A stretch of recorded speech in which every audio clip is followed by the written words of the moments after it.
안녕하세요. 345 성형외과의 박종림 원장입니다. 오늘 양악수술과 윤곽수술에 대한 몇 가지 질문점들에 대한 답을 해드리려고 합니다.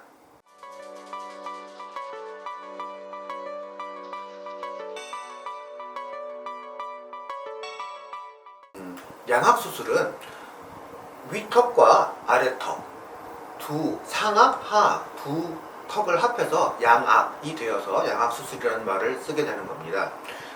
수술 과정은 굉장히 좀 복잡하고 좀 정교한 편이에요. 하지만 이거를 크게 분류해보면 크게 4가지 단계로 분류할 수 있습니다.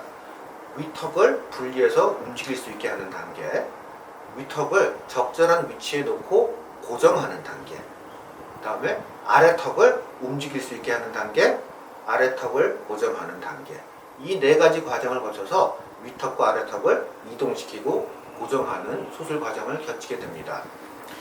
이거에 대한 더 세부적이고 자세한 내용은 매우 복잡하기 때문에 다음 기회에 제가 다시 또 말씀드리도록 해보겠습니다.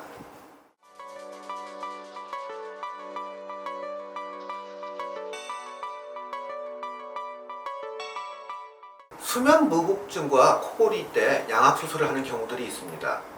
양악수술을 해서 상악과 하악을 다 앞으로 전진시키면 우리가 숨쉬는 기도가 굉장히 넓어지게 되죠. 그래서 이 수면 무호흡증이나 코골이가 굉장히 드라마틱하게 좋아지는 경우들이 있습니다.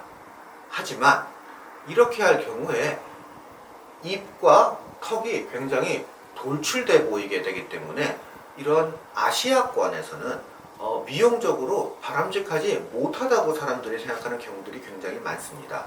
그래서 이런 수술을 계획할 때는 우리가 굉장히 조심해서 해야 됩니다.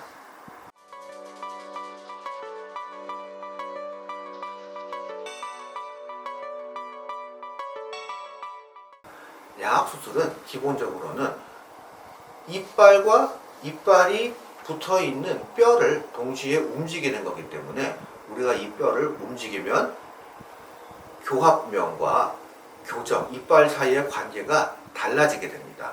그래서 수술 뒤에 그 교정 치료를 해야 되는 경우들이 대부분이에요. 그런데 가끔 위턱과 아래턱을 한 덩어리로, 한 유닛으로 같이 움직이는 경우들이 드물게 있습니다. 이런 경우는 수술 뒤에 교정 치료가 필요 없는 경우도 있습니다.